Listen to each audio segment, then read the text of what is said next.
Okay, funny story or not so funny story, depending on how you look at it. Today we're supposed to talk about thriving in career and communication. And I kid you not, the last hour has been a huge lesson in my heart and my mind about thriving in career and communication. And not the easy kind of lesson that feels good. It's been a conversation about who am I really when the camera's not on? What am I really excited about and passionate about? And how do I communicate that to the people that are around me the most? I just got through a conversation with my husband.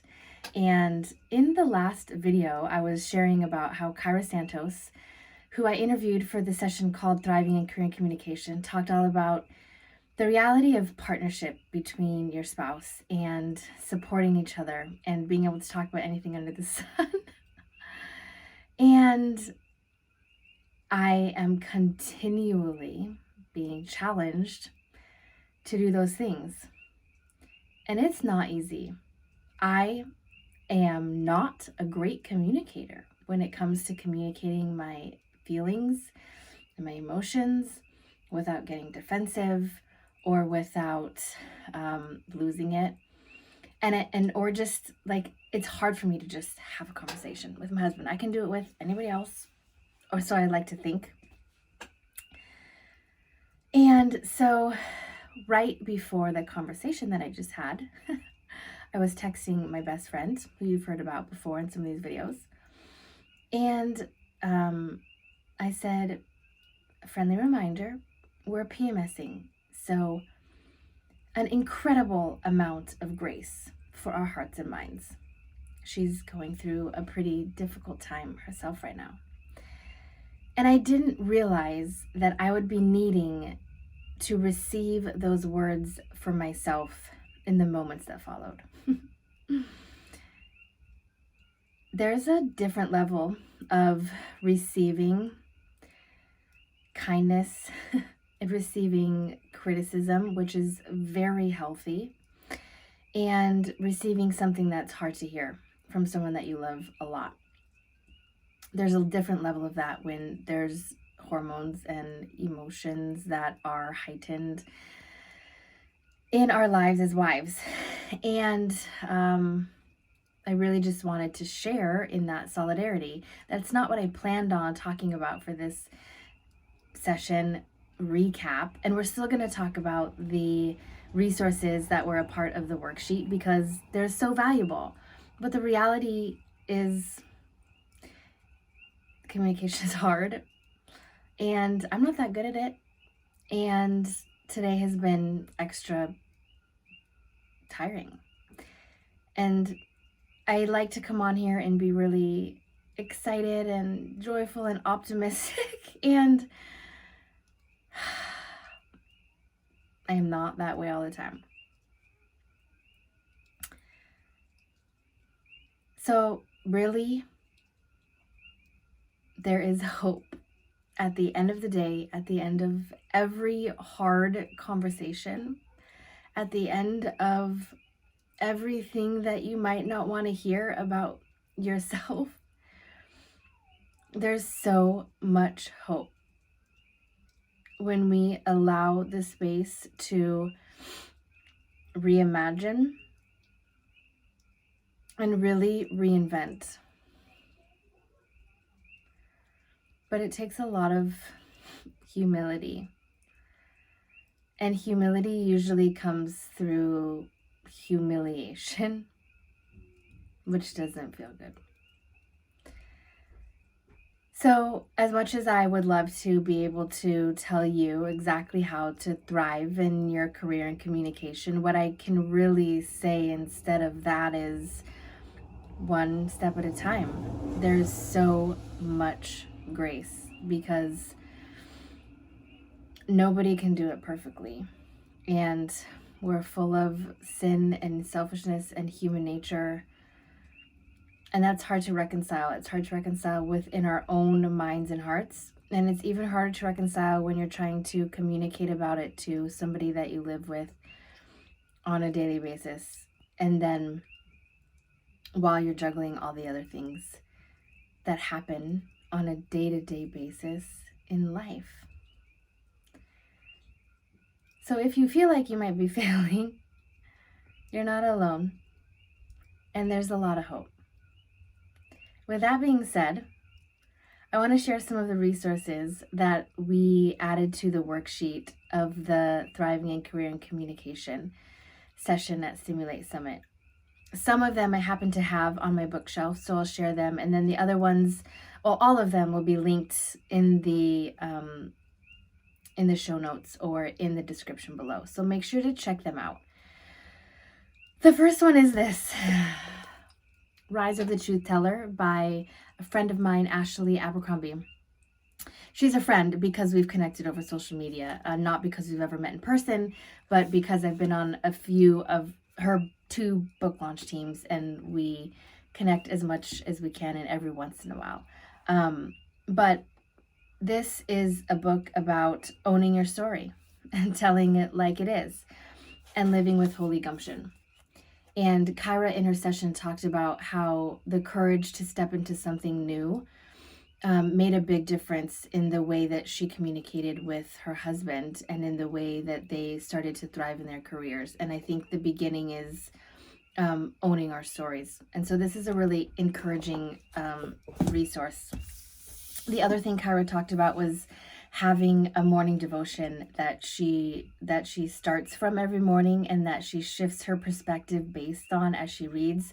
She shared hers, and I wanted to share one that a friend gifted me and that I've been going through by Paul David Tripp. I don't even know if you're going to see this backwards or not. Perhaps you are.